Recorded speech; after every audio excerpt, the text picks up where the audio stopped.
In today's math lesson, we're going to identify linear functions from tables. When looking at a table and trying to determine if that particular function is linear, you're looking for the pattern of movement. You're looking for how it changes from row to row. And if that movement is consistent, if it is the same from row to row, then yes, your table will be exhibiting a linear behavior. Let's take a quick second to talk about some math symbols, specifically the triangle. The triangle shows that there is a change happening, specifically a rate of change, or that there is a pattern of movement that is happening. So we are going to be finding this rate of change. We're going to be finding this pattern twice. We are looking for the change in the y values in relationship to the change in the x values twice for each table. Example 1 shows us the table of a function that we have to determine as to whether or not it is linear or nonlinear. We are going to look at the change of y values on the y side of the table. We are also going to be looking at the change of x values on the x side of the table. Let's begin. So if you are looking on the y side of the table and you see that we are moving from 7 to 8, you would say, oh, well, if I move from 7 to 8, I added. That's true. And I would ask how much? And you would say, oh, 1. And I'd say, good, I like that. And on its corresponding x side, we are again going to see how we moved from our first to second row. So how did you get from 4 to 5? Oh, well, again, we added. And I'd say, great, how much? And you would say 1. I'd say, okay, good. So now let's look at what that does for us. We always look at the change in the y values in relationship to the change in the x values. So our change in y values was 1, positive 1, and our change in x values was also positive 1. And we know that 1 divided by 1 is just 1. Great, we're halfway there.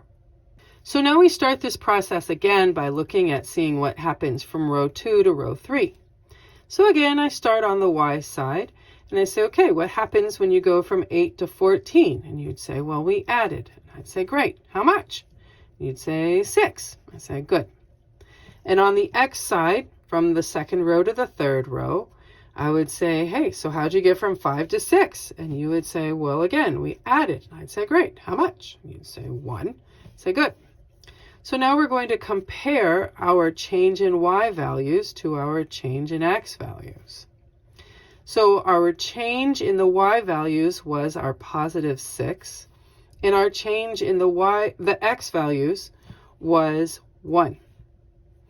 So 6 divided by 1 is 6. So now we've done all the hard work. Let's go get an answer. So the question is 1 equal to 6? No, it is not. It is not equal to 6. Therefore, this is a nonlinear function because our rates of change from row to row are not consistent. They are not the same. And there you go. In example 2, we are shown a table that is a function, and we have to determine if that function is linear or nonlinear. We see that our table is set up as they should be normally, so that on the left side of the table I have x values, and that is where I will find the change in x behavior. And on the right side of the table are y values, and that is where I will find the change in y behavior. Let's look and see what's happening from row 1 to row 2. So here on the right, on the y side, we look and we see that row 1 is 10 and row 2 is 8. So how'd you go from 10 to 8? Oh, well, we subtracted. That's true. How much? 2. All right. Because 10 minus 2 is 8. Great. On the left side of the table, how'd you go from 5 to 6, row 1 to row 2? Oh, well, you added. How much? 1. Okay. So let's begin looking at the comparison of the change in y values to the change in x values. So our change in y values was -2, while my change in x values was +1. And -2 divided by +1 is -2. Now that we've done half the work, let's finish it up. So again, starting on the y side of our table, looking at what happens from row 2 to row 3. So you started with an 8 and you changed to a 6. How did you change? Well, you subtracted. 8 to 6, you subtracted what? 2. Okay. And on the right side of the table, if you went from 6 to 7, from row 2 to row 3, you added how much? 1. Great. Let's compare the change in y values to the change in x values. So my change in y values was a -2, and my change in x values was a +1, and -2 divided by +1 is -2. Now that we've done all the work, let's go get our answer. So the change that we found from the first row to the second row was a pattern of -2. And the change that we found from the second row to the third row also happened to be a -2. And yes, -2 is equal to -2. Therefore, since the pattern from row to row is consistent, it is the same, we can say that this is exhibiting a linear type behavior. And there you go. In example 3, we are shown a table that is a function, and we have to determine if it is linear or nonlinear. As always, our x values are on the left side of the table, and that's where we're going to find the change in x values. And on the right side of the table are the y values, and that's where we will find our change in y values. Let's see what happens as we move from row to row. So on the y side of the table, row 1 to row 2, we started at 20 and we found ourselves at 11. So what did we do? We subtracted 9. 20 minus 9 gives us 11. And on the left side of the table, we started at 8 and we found ourselves at 14 from row 1 to row 2. So how do you go from 8 to 14? You add 6 specifically. So 8 plus 6 is 14. Let's compare our y values to our x values. Yes, the y values are always on top of this fraction of comparison. Always. So the change in y values was -9. The change in x values was +6. And if you reduce that fraction, as you should, then you will determine that this reduces to become -3/2, as both 9 and 6 are divisible by 3. Halfway there, let's finish it up. So from row 2 to row 3, starting on the y side, if I start at 11 and I find myself at 2, that means that I have subtracted 9. 11 minus 9 is 2. And on the left side of the table, if we start at 14, and we find ourselves at 20, moving from row 2 to row 3. Then how do we get there? We add 6. 14 plus 6 is 20. So the change in y values divided by the change in x values. The change in y values was -9. The change in x values was +6. And again, if you reduce that, you will get a value of -3/2. We've done all the hard work. Let's go get our answer. So the change from row 1 to row 2 was found to be -3/2. And the change from row 2 to row 3 was found to also be -3/2. So even though these are fractions, they're still the same. The same is the same. And that's what we're looking for, a consistent, identical pattern of behavior moving from row to row. And since that is the case, yes, we know that this pattern of behavior, this table is showing a linear movement. And there you go. In example 4, we have a table that is displaying a function that we need to determine as to whether or not it is linear or nonlinear. As always, On a table, the left side has x values and thus will show a change in them. And the right side of your table has the y values and thus will show a change in the y values. Moving from row 1 to row 2, on the y side of the table, to go from 15 to 8. What do? You subtract. How much? 7. 15 minus 7 is 8.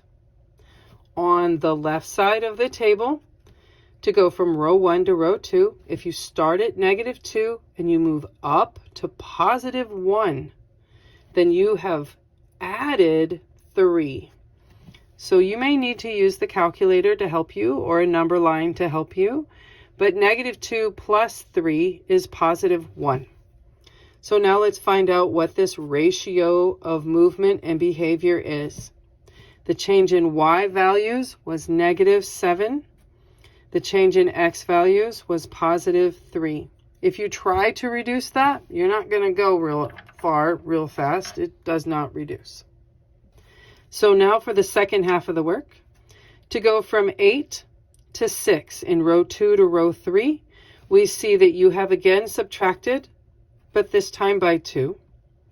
And on the left side of the table, to go from row 2 to row 3, we have again moved in a positive movement, as 1 to 4 means that you had to add 3. So 1 plus 3 gives you 4.